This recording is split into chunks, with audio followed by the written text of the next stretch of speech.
Pulse of Boxing, proud by the Atlantic City Boxing Hall of Fame, where boxing history comes to life. I am Rob Scott, and I'm going to keep reiterating these dates. September 26th through September 28th. That's the induction weekend, Atlantic City Boxing Hall of Fame induction weekend, where it's it's the event of the year. If you're a boxing fan, you're definitely not going to want to miss this. And there's going to be a who's who every year. It gets better and better. Going to be a who's who, and so many people that I actually have to read off how many people are going to be here. Along with the inductees, we have a who's who of people that are going to be in attendance. We're going to have Riddick Bowe, Lennox Lewis, Michael Spinks, Carlos Palomino, Larry Holmes, Shannon Briggs, Ray Mercer, Sean B. Mitchell, William Joffrey, Steve Cunningham, Ivan Robinson, Michael Nunn, Kelly Pavlik. I mean, I can go on and on and on, but also the inductees, we have Joe Cortez, Charles Murray, Charles Brewer, Bert Cooper, Jolene Mizone, Sean O'Grady, but we have a who's who as far as that goes as well. But who I have with me right now is one of the inductees, former two-time two-division world champion, and one of the best of his generation. I have the Celtic Warrior, Irish Stephen Cowers. How are you, sir? I'm absolutely great. Yeah, living the dream, as they say. All good. It's better now because I'm talking to you. I appreciate that. Um, you've been around the business. You've been a fighter, and you've been around the business for so long that I'm pretty sure that I'm probably going to ask you some cliched questions because I know you've done a ton of interviews. But we'll still go at it, and we'll see how that works out. But my first question is, I want to be thorough, and I want to start from the start. I you putting on a pair of gloves. What made you say you want to become a fighter? I had my first fight when I was 8 years old. Back in the day, in the city of Dublin, there was boxing gyms everywhere, and you either played football or you boxed. That was it. We didn't have all these international sports we have now because we were more parochial then. So it was either football or boxing. And when I had my first fight, it was in one of the tough neighborhoods, and I was from the outside, and I come in and I fought this local kid, and all his buddies were there screaming for him and shouting abuse at me, and I beat him. And the satisfaction I got at that age, I came home to my mother, and I said, Mom, I said, I'm going to be a heavyweight champion of the world. That's my decision. And she said, of course you will, son. Now sit down there and have some dinner. And that was the great thing about my mother. My mother was always positive and always, we always encouraged us to follow our dreams and believe in our dreams. And that was my dream. And, I worked really hard, and my dream came true. And that's why I say to people, when young kids come along and they have dreams, never rain on the dreams. Always say that's great and you can do it, and encourage them. And that's what got me my success was the positivity and the encouragement I got from my parents, especially my mother. And that gave me my strength and my desire. And that's what carried me through from a young age. But my first fight at 8 years old, I remember it so clear in my mind, like it happened last year. And the buzz I got stayed with me forever. So I knew then it was boxing for me. The buzz stayed with you, but you said that she supported you. Now, how did she respond after you took that first punch and came home Well, you got to with stop. your first black eye? My mother's brother was middleweight and heavyweight champion of Ireland. My Mhm. father was the first live boxing match shown on Irish TV. And my mother, as a kid, used to spar. She said when they were young, her dad would put gloves on her and her brothers, and she'd beat them up with the boxing gloves. She was a better boxer than her brothers who won titles. So my mother loved boxing. She knows her boxing. And if they show the documentary on the night in the Irish bar, which we hopefully we will show, you'll see my mother ringside. My mother's an absolute lady, very well educated, refined, beautiful lady. But when it comes to boxing, she knows her boxing. And you'll see her at ringside jumping up and calling out the shots for me to throw because she knows boxing. So she understood it. She had confidence in me, and yeah, she could take my punches really well. Now you made the transition. You made the transition from you're from Dublin, Ireland, and but you made the transition to America. Yeah. What was the reasoning for that, for you to make that transition, to make that jump? I grew up in Dublin, Ireland. It was a poor, smallest city then. But it was either boxing or football. I loved the boxing. I was very successful. I had a really good job. I worked in the Guinness Brewery. I had a good trade. Everything was going my way. I was boxing international for Ireland. I reached, the peak in amateur. But I always believed that the pro game suited me better because I had a style. 3 rounds was never enough for me. I fought guys in the amateur games who stole decisions, if you understand what I'm saying. They'd get Hmm. out, they'd pitter patter, throw lots of shots and run away. And by the time I chased them down, by the second end of the third round, it was over. So I always knew that these guys will always steal it from me in the amateur game. But I said, nobody will stay with me, 10, 12, 15 rounds. And I said, so the pro game is my future. I was a big fan of Marvin Hagler. He was the boxer I loved and admired the most. And I decided one day, if I'm going to be the best, I got to go be with the best. So I decided I was going to up sticks, uproot, and move to Brockton, Massachusetts, and be in the same gym as Marvin Hagler, because I knew if I was going to make it, I need to be in his company and learn from him and his people how to fight, because his style is the style I liked. So Now I know that you boxed basically with his brother, but did you ever get in the ring with Hagler at all to spar or anything? no, no. When I arrived on the scene, Martin was still champ, and he was contemplating retiring. It was before the Leonard fight happened, and he was in the gym, and I, Martin was sparring and preparing for fights, and I said to the Petronellis, I want to move around with Marvin. I want to spar Marvin, and they put it to Marvin, and he said no, and it kind of hurt me when he said that to me. I felt like, you know, it kind of set me back a bit. And then I said, oh, yeah, he's obviously afraid because I'm the new kid in the block. I'll kick his ass. And that was me jesting. But I felt a little bit hurt. He never gave me the opportunity to share a ring with him. But I remember many years later, I was training in Jersey, and this young kid, I used to bring up and coming young fighters into the gym just so to see how we worked, so they could understand how professional boxers trained. So I used to bring kids to the training camp. There's this young kid there. He was a cruiserweight, a big kid, cocky, and he could fight. And he said to Freddie Roach is my coach at this time. He said to Freddie, Freddie, I want to move around Steve, a couple of rounds. And Freddie said, do you want to move around this kid, Steve? And I said, no. And when I said no, it brought me right back to the day Marvin said no to me, because I Mm. understood at that point why I said no. I was world champion, preparing for a title defense. This young kid was a good kid, big kid, cocky. And my mindset was, and my attitude and how I thought in those days was, if this kid gets into me and tries to be smart, I'm going to knock him out. That was my mindset. I took no prisoners. But when I realized that was my mindset, I then understood why Marvin said no to me, because I would have stepped into the ring with Marvin, and being the idiot I was, and probably still am, I'd have tried to put it on, and Marvin would have had to just put me in my place and put me on my seat in my pants to teach me a lesson. But rather than do that, he said no, and I understood why Marvin refused me to spar him back in those days, because he didn't want to beat me up. And that's what I discovered with that kid, why I didn't want to spar him. And I realized then why Marvin said no.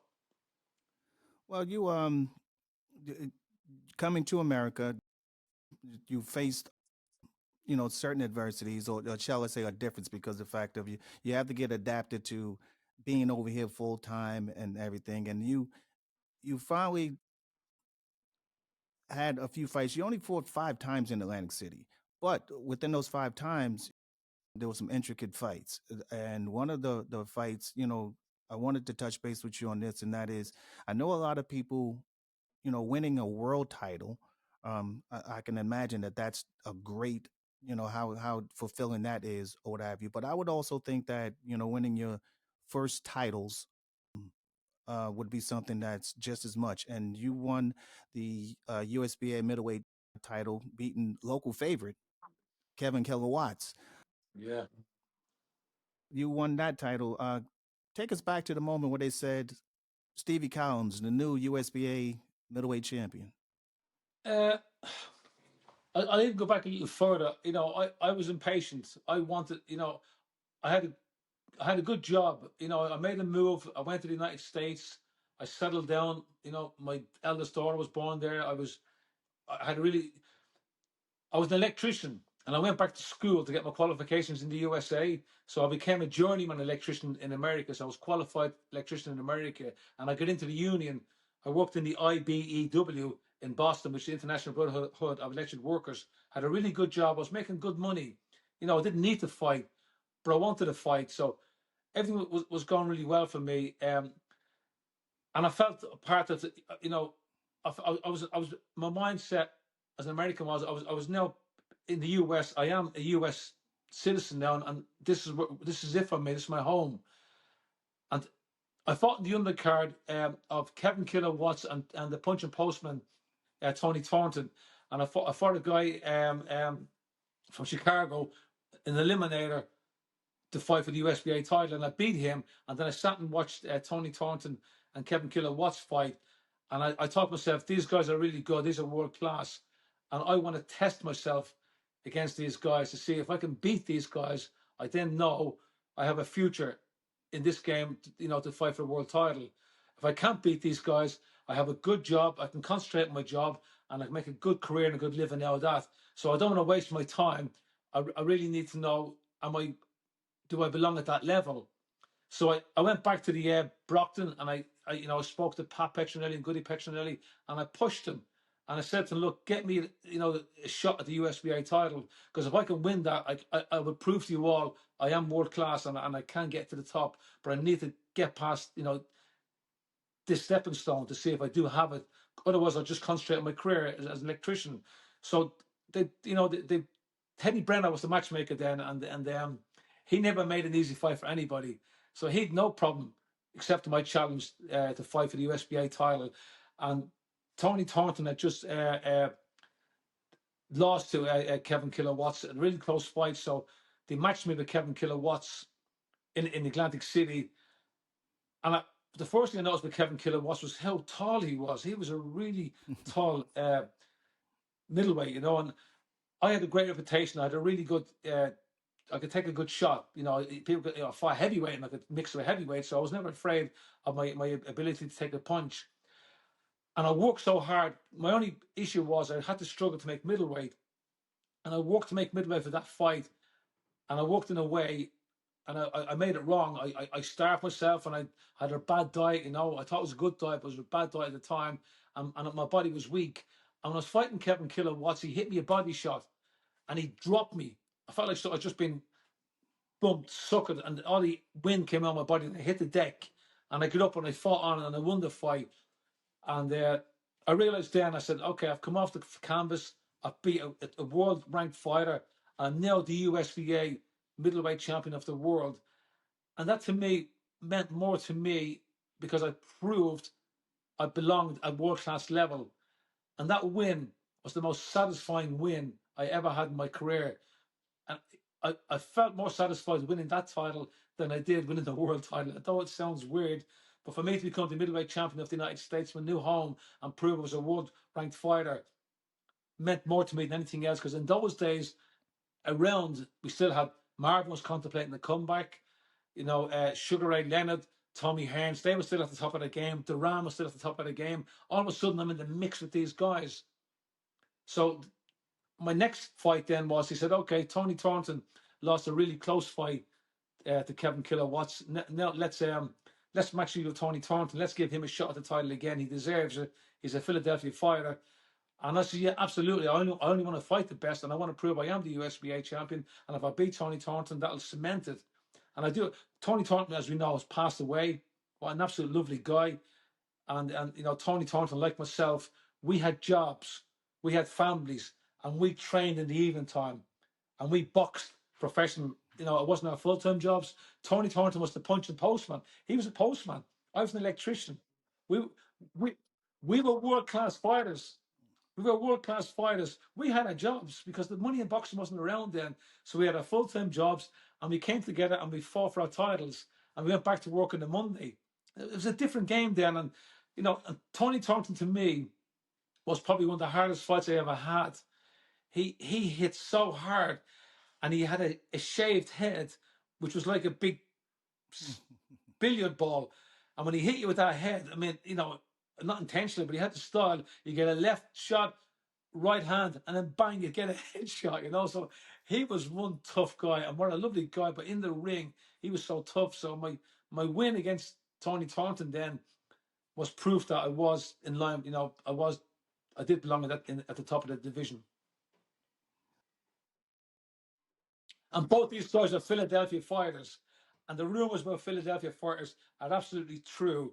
Philadelphia fighters, I'd say to all fighters out there, avoid Philadelphia fighters as best as you can, because then they are so good. Whatever it is in Philadelphia, what breeds these fighters, they're so tough, and they're just natural fighters. And the hardest fights I had in my career were against Philadelphia fighters. And even though it was years ago, um, as much as you can, give us your memories of your time in Atlantic City and the Philadelphia area. Well, Joe Cortez refereed one of them fights, and I know in a book somewhere I've got a photograph of Joe Cortez in the center of the ring, holding my hand, about to give me the decision. And I'm going to find that photograph. I'm going to have it blown up, and I'm going to give it to him when I see him at the Hall of Fame, and say, "There's a little present from me to you," because we're both still around today, and we're going to meet at the occasion. But sorry, get back to the question you asked. You got to understand this, Irish guys. When we start talking, we go off on a conversation, and we sometimes don't answer the question. So I'm going to go back to the question you asked me, which is Oh what? no, just talk, just talk, Oh, man. yeah. That's good for That's one me. thing I do really good. Sometimes I talk too much, but yeah. Getting back to the other question, I got to do something now. Keep the camera running, okay?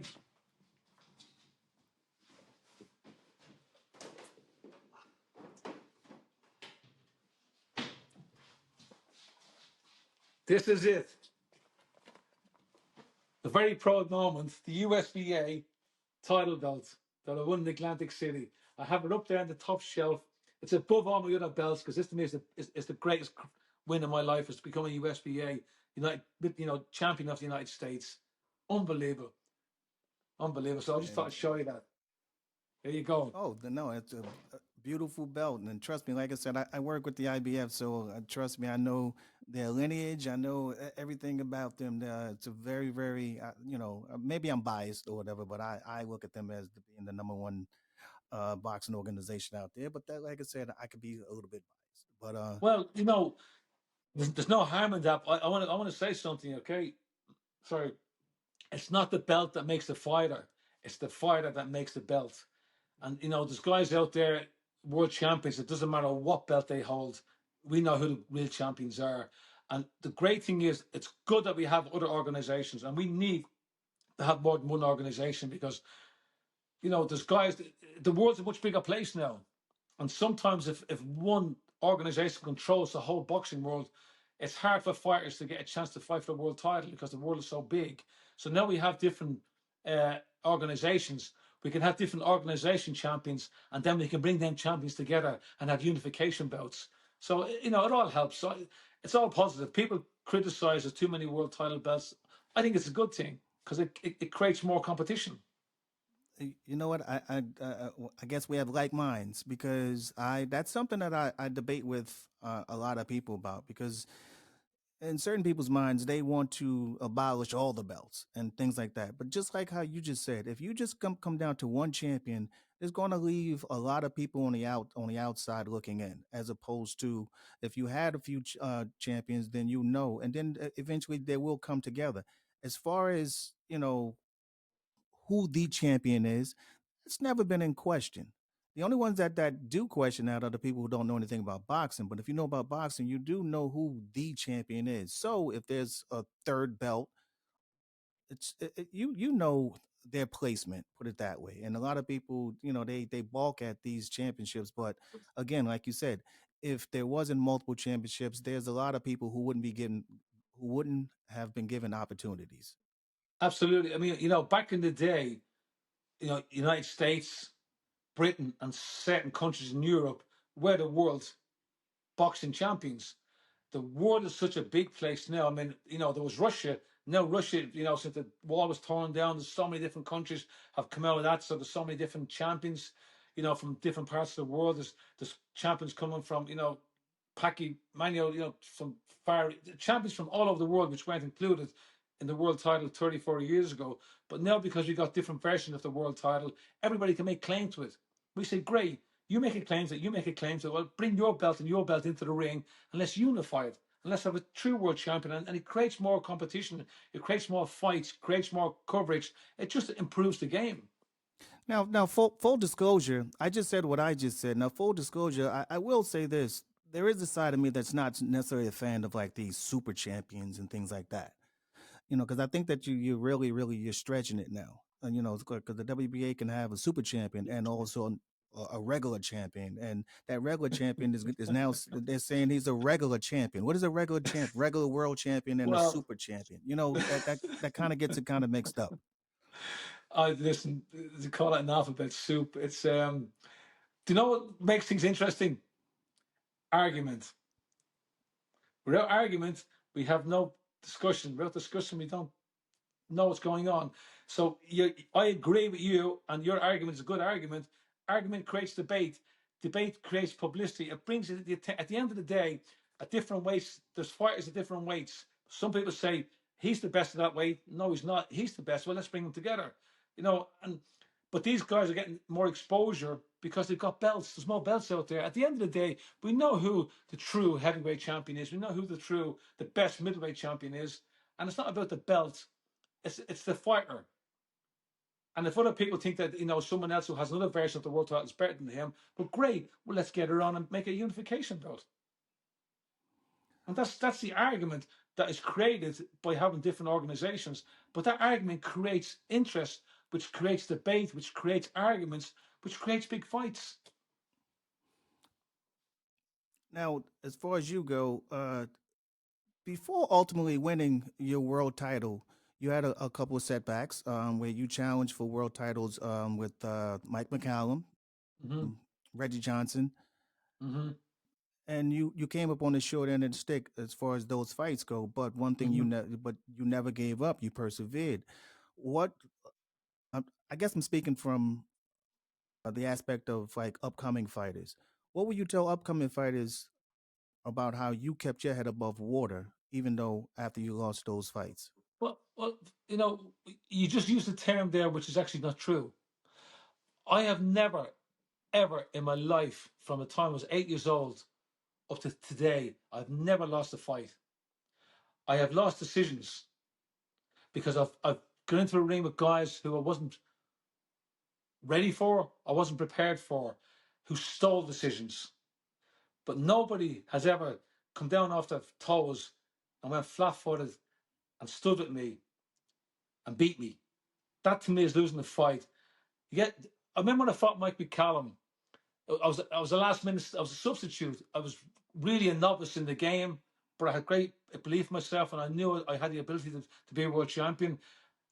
Michael Watson broke his nose. He wanted a last minute substitute. I jumped at the opportunity. I think Mike McCallum was 32 years old.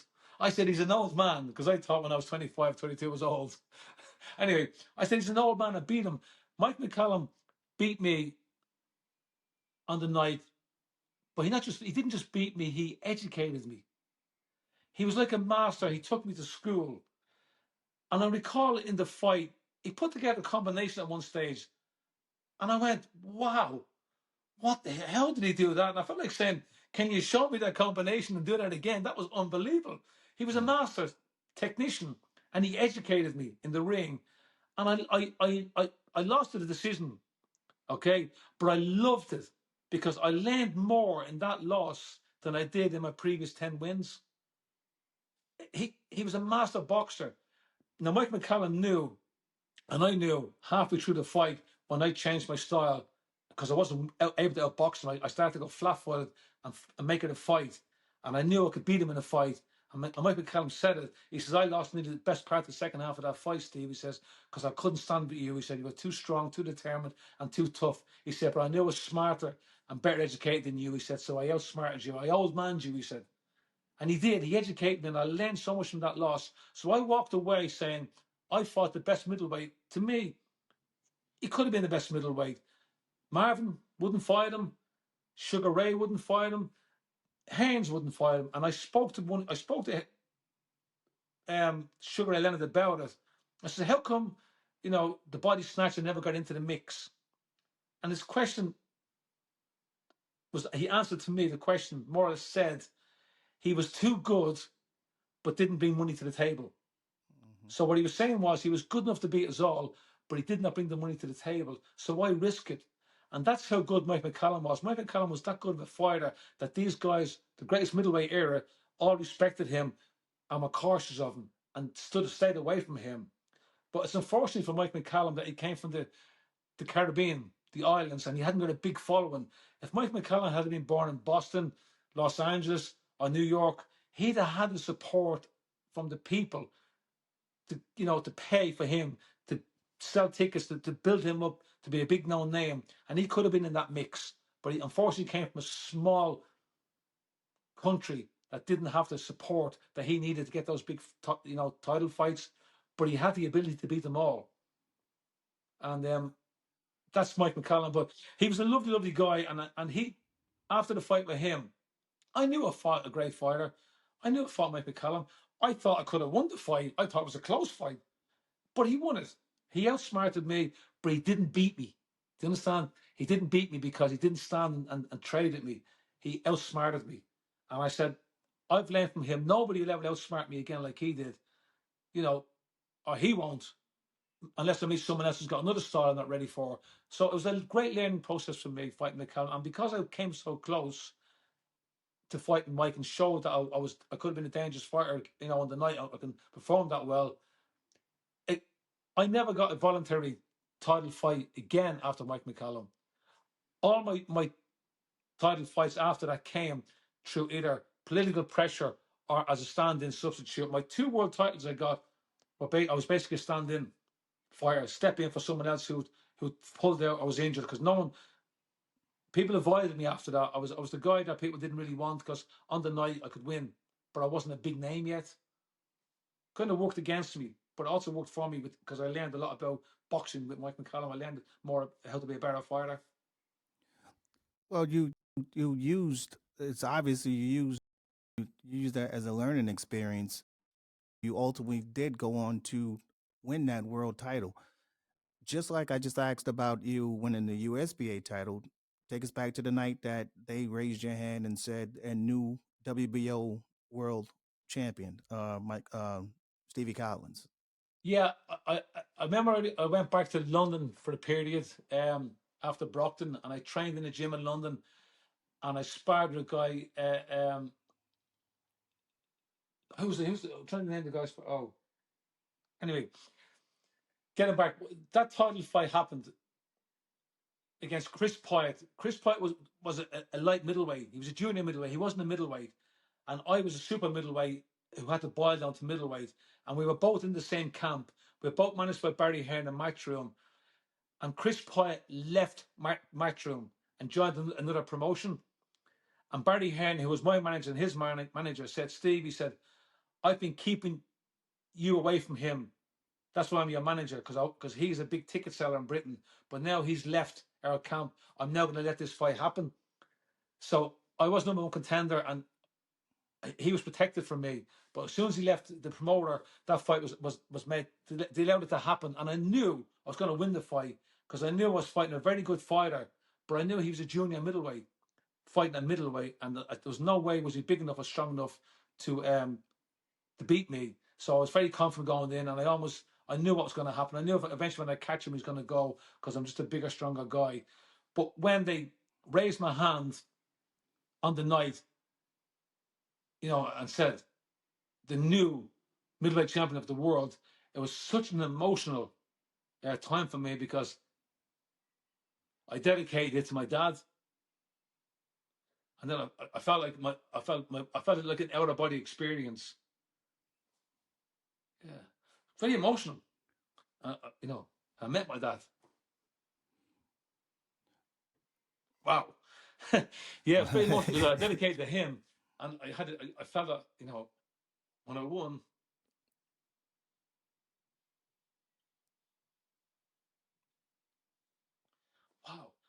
I raised up. He hugged me. Mm. Right, let's move on. What happened there? Wow, Hmm. very emotional. But that's what happened, and that was beautiful. And then after that, then I said, okay, I'm the middleweight champion of the world. I'm giving up work. I want to start making some money and getting big fights. Yeah. Well, don't know And what that happened there. and That was that's quite emotional because it brought me back to something. My ambition then was to bring the title back to Boston,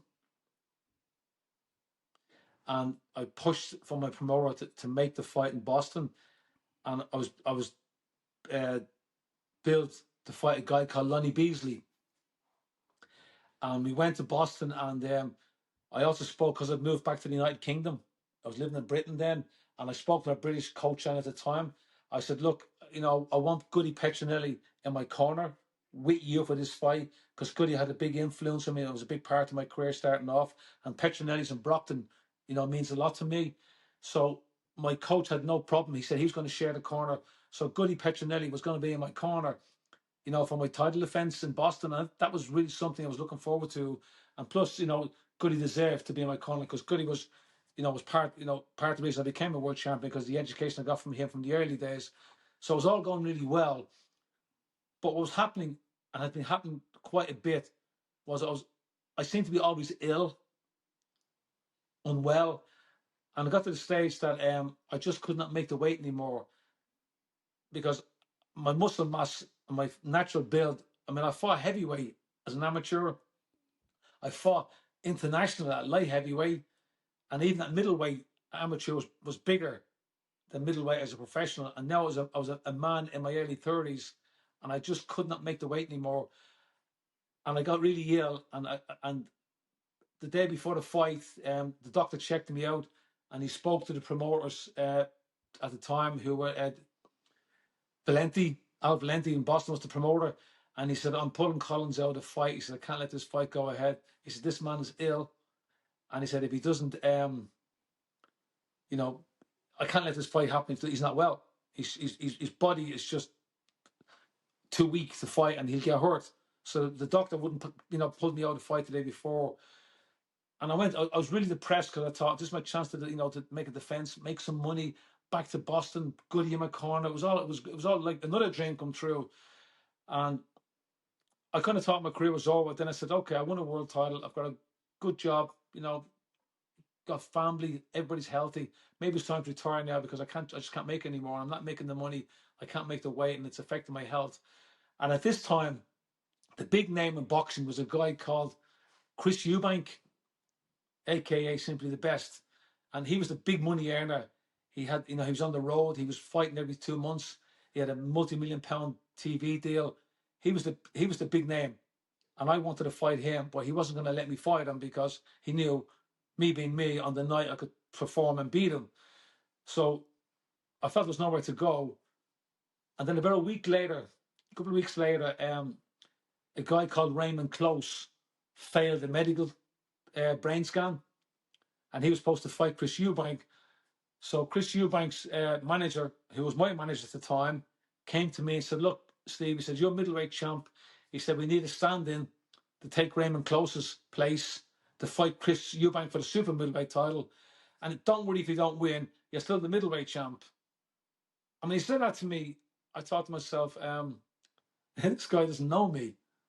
He doesn't realize I am going to win. I'm going to beat this guy, and I'm going to take his belt away. I'm going to kill the golden goose. They've made a big mistake here, thinking that I'm going to just go up, lose the fight, and go back down to middleweight. And that's how I got the Chris Eubank fight, and that for me was the biggest stage in my life I was on as a professional fighter because he was undefeated. He'd beaten everybody. He'd even beaten, he'd fought Tony Thornton, who was a dangerous fighter. He beat Tony Thornton. He beat them all. And they said he was unbeatable. And they stuck me in as a substitute thinking, I was only going to fill a space. But I had different plans. well. If he took you lightly the first time, and you probably felt that he did take you lightly the first time, how do you think he felt the second time in the rematch? Well, if you just gotta see this documentary they made on what happened that night when I fought him, because I introduced stuff into boxing that was never done before. It was called, they call it mind games, but I took it to a whole different level, and I totally scared him, undermined him. I just really got into his head, and I beat him. And he used the excuse, of my tactics were unfair, my tactics were illegal, pretending I was hypnotized, pretending I wouldn't feel pain. He whinged and he bitched about the whole thing. So I went to the promoters and said, look, I don't want any easy fights now to fatten up a bank account. I want my first fight to be a rematch with Chris Eubank, so as I can prove to the world that I wasn't a fluke, that I did beat him fair and square. I am the better fighter and I am the best out there. So I did give him my first defense, Chris Eubank, and I fought him second time. A second time I beat him more convincing, and that then put that to bed. I was then respected and I legitimately looked upon as a true world champion. And at that time, I was still middleweight champion, because my promoter kept me middleweight champion because he thought I was going to vacate the middleweight and stay middleweight. But having been successful and having more money in the pocket and eating more burgers, I realized I was never going to make middleweight again. So I vacated the middleweight title and stayed up a super middleweight because I didn't have to work as hard to make weight. I was enjoying the better life then. Oh, the time that you guys were out, you guys, those were the names out there. You also went on to fight Nigel Benn, beating him Yeah, twice. yeah. Run us through that, because Nigel Benn, even though he was from over there, if you were boxing fans, you knew who Nigel Benn was. How hard were those fights? Well, I can tell you, Nigel Benn, he ran Barkley, one of the toughest guys in boxing, fought Nigel Benn. And Nigel Benn put him down, took him out in 1 round. And then he came over and he beat Doug DeWitt. I mean, I was still living in the States then. I was looking for a shot at these guys for a world title fight. And Nigel Benn came over and he beat up all the US champions. He didn't just beat him, he knocked them out, and he took the belts and brought them back to the United Kingdom and left me in the United States with nobody to fight for a world title. So I said that Nigel Benn is at that setting me back about 5 years. I'm in the USA. There's no champions in the USA. That British guy, Nigel Benn, the British fighter, has come over and taken all the titles back to Britain. I then had to up sticks, move home, and move my whole family to Britain so as I could fight Nigel Benn and get back the titles. And I never got to fight with Nigel Benn because his people kept me away from him because they knew I was a dangerous fighter.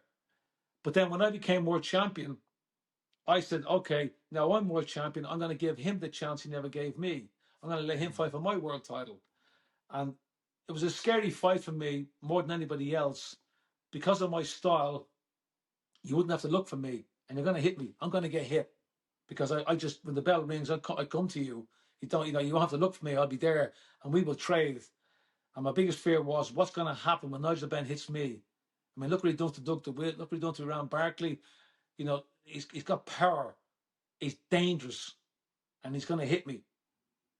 And when I fought Nigel, I think it was in the maybe fourth round, early part of the fight, he landed a left hook. And when he hit me, it was a feeling I never experienced before. And I tried to describe it to people. I felt like he broke my teeth. I felt like all my teeth had been broken in my mouth. Mhm. And I got this taste and it made me feel sick. But in saying that, when he hit me and I got that feeling, I looked at him and his eyes looked into my eyes and my eyes looked into his. And we both knew there and then, you've landed your best shot. I'm still here. And we both knew the fight was over because if he couldn't knock me out, he couldn't beat me because there's no one stronger than me and no one more determined than me. And I knew then he hit me his best shot. That's it now. And I kind of shuffled forward and I went, this is it. It's over now. The fight's mine. And I stopped him. He think he broke his ankle. He hurt his leg anyway, and the fight was stopped short, which annoyed me because I really believed I was going to knock him out. I was going to stop him, but he did have an injury. So again, I said to him, Nigel Benn, being Nigel Benn, one of the greatest British fighters of all time, I'm going to give him a rematch straight away because he deserves another shot because of what happened. And the second time around, then I actually stopped him, and then that was it. So there's nobody else left for me. The only person out there of name who was known was Roy Jones. And I've been to see Roy Jones fight. And Roy Jones is Roy Jones. And I thought, you know what?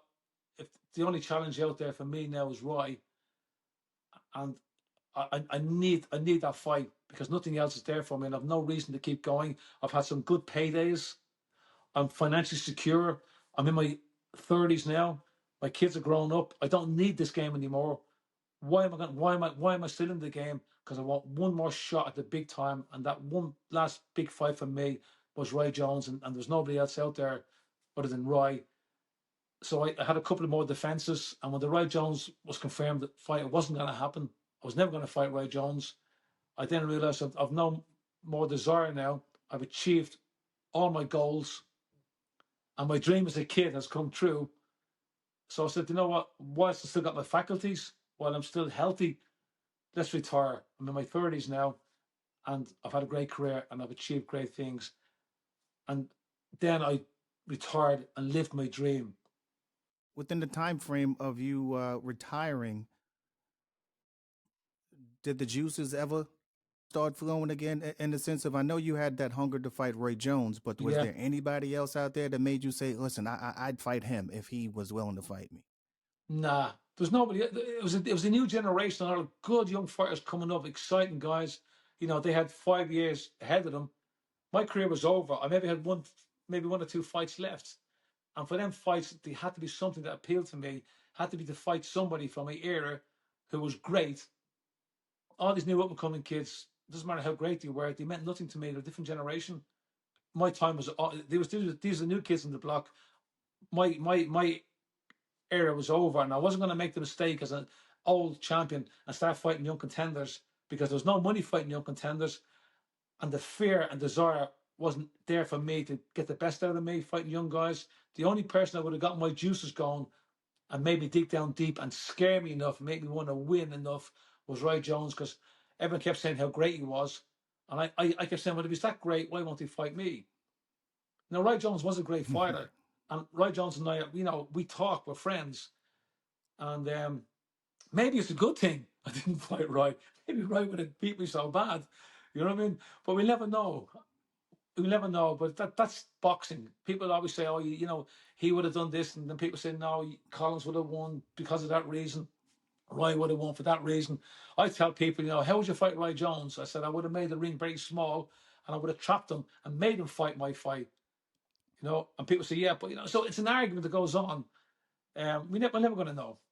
I'm probably glad. I'm not glad.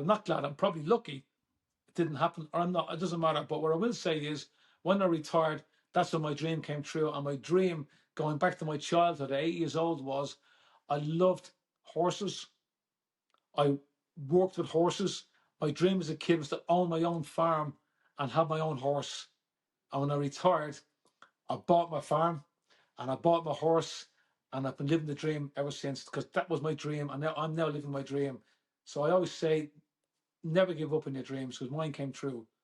But it came true Well, after many, many years of hard let work me and ask you a dedication. question. Let me ask you a question about during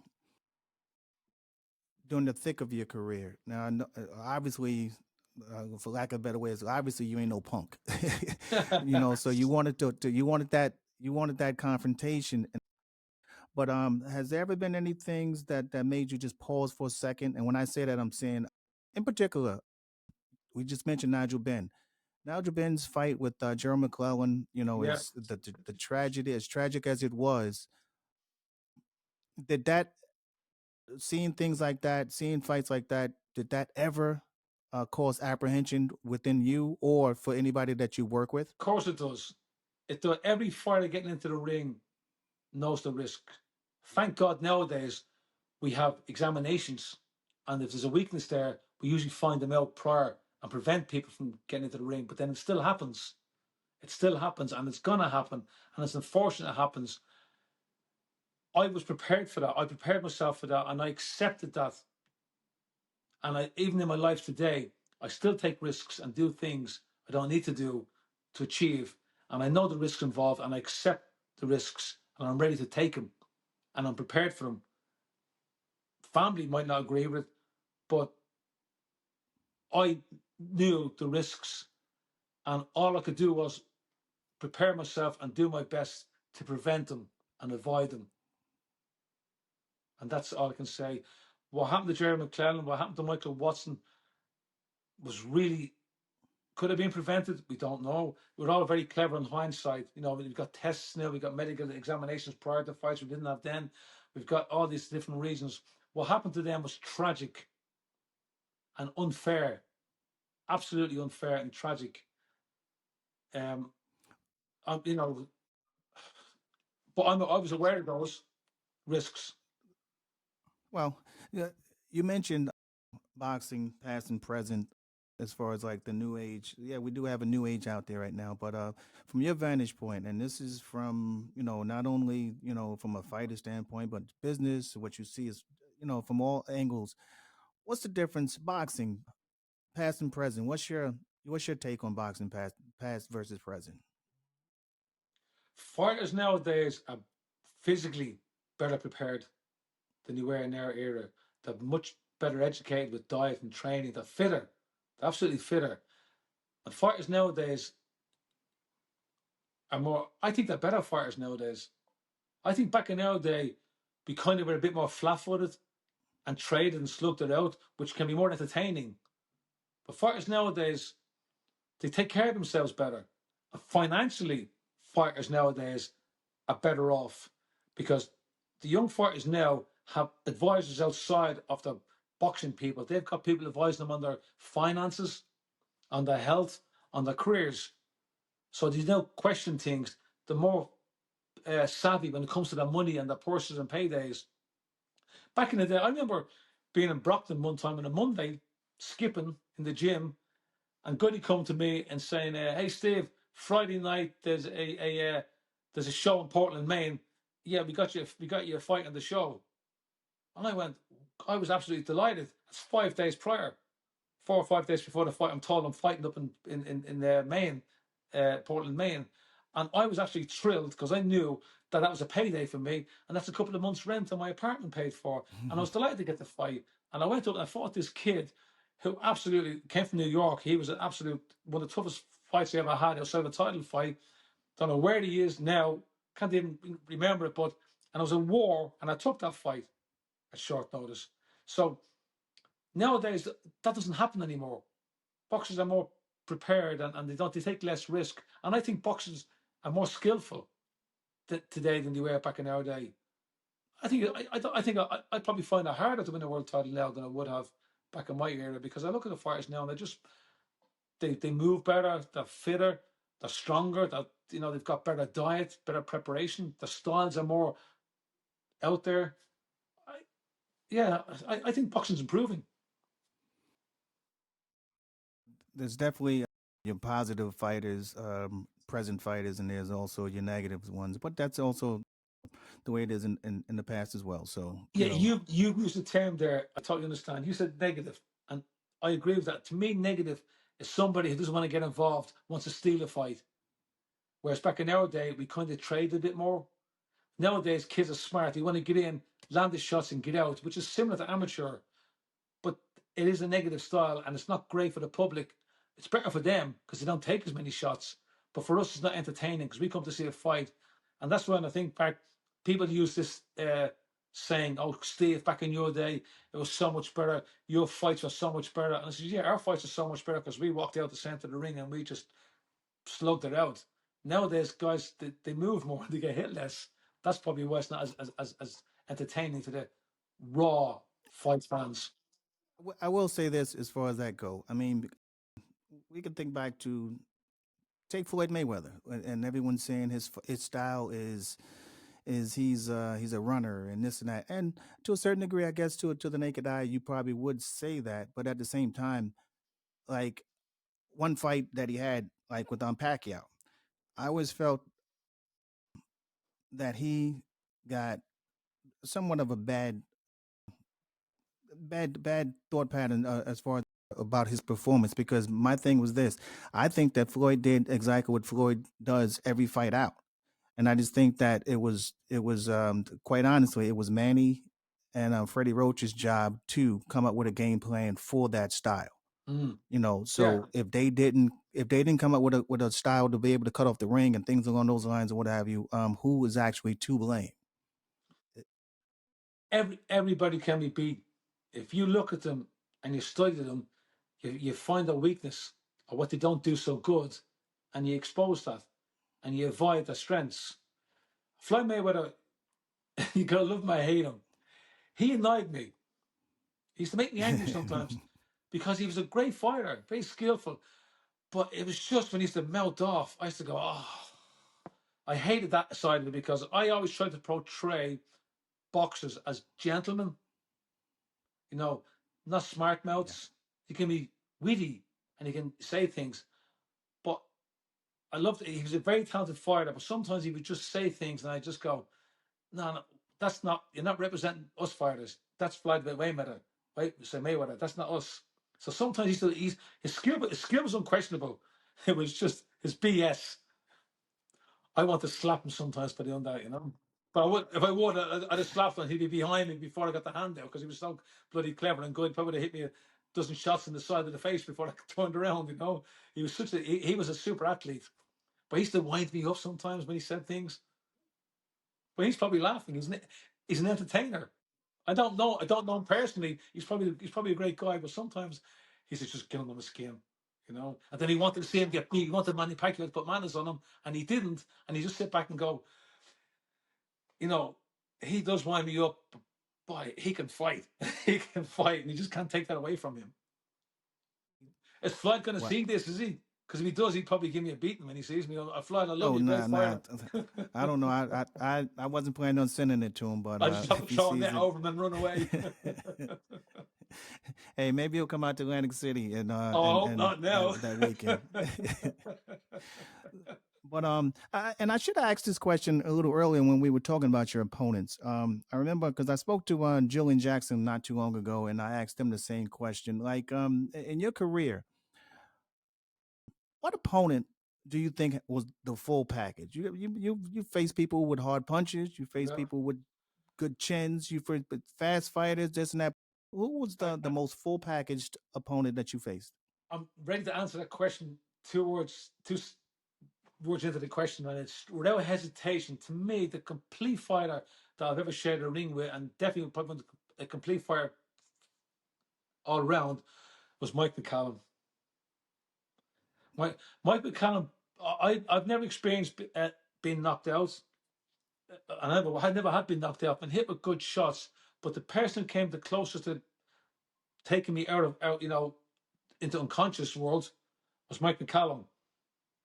Because he done something to me that no one ever done. I mean, Mike McCallum, he was a master. I really, really enjoyed the fight with him. I just learned so much, and I wish I could have fought him every week in the gym because I would have learned so much more from him. He was just a master. But he hadn't got the power of Nigel Benn, he hadn't got the power of Chris Eubank, he hadn't got the power of, you know, punching post from Tony Thorne, he hadn't got the power of a lot of guys I fought. But he hit me a combination, about 4 shots, and he totally took me. I had an out of body experience. I actually was knocked out my feet, and I had an out of body experience. And I left my body. I saw the newspapers the next day, and the newspaper said Collins stepped up a level too soon. He wasn't ready for Mike McCallum. And I read that newspaper, and I went, no, I'm not accepting that. And I came back into my body, and I continued to fight on. So Mike McCallum actually knocked me out my feet, but I left my body and came back. It's very weird. And I came back to consciousness, and I fought on. But I remember leaving the body and reading the newspaper's results next day, and I didn't accept that. And I came back into the body, and I came back punching. I kept punching, you know. But he actually knocked me out on my feet because of his combinations. He throws a hook, uppercut, straight, bump, bump, bump, bump, bump. And my head, the centrifugal spin on the brain, done it because I was gone, and I come back. And that was my everything about. I still talk about him today. He was so wise. He was great, a great, great fighter. Never got the recognition from the public, but every fighter and boxer at his time, he was the boxer's boxer, if that makes sense to you. Which to me, Oh yes, I understand. which is the greatest title you can give a fighter.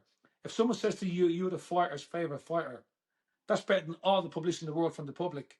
If the fighters tell you you're the best fighter, and the fighters admire you. That's the best compliment you can pay a fighter, and that's what Mike McCallum was. He was the fighter's fighter.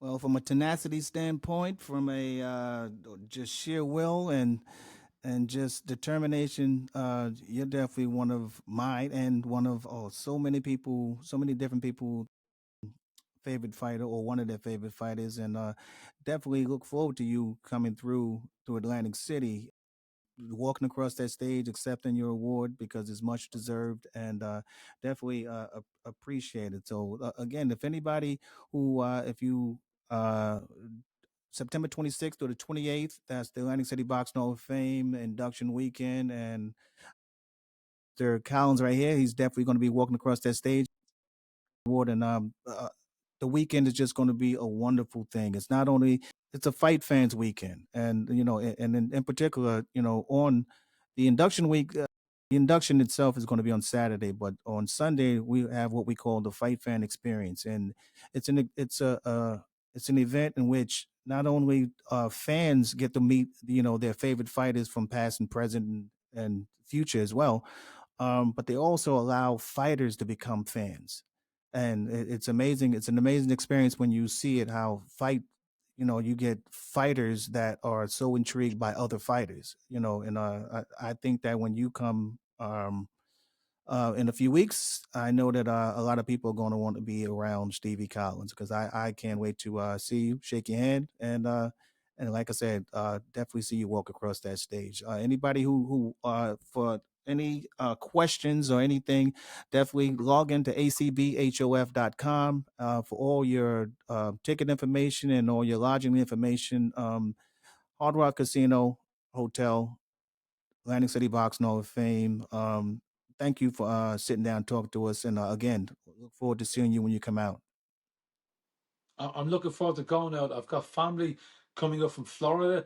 I got family coming from Pennsylvania. Got family coming from Texas. I'm going to see all my cousins. I'm going to have a real good gathering and a celebration. And I'm so excited. I really am looking forward. And I want to thank everybody for considering me and putting me forward for this award. Um, it's wonderful. Thank you. Oh, you're more than welcome. And again, we look forward to seeing you. And thanks again for sitting down and talking to us. Because you and I can see that you and I, we probably could sit and talk all day. But at the same time, we got things to do. But again, look forward to you coming out. And huge congratulations and on your induction. Thank you very much. See you in a couple of weeks' time. Oh yeah, no doubt.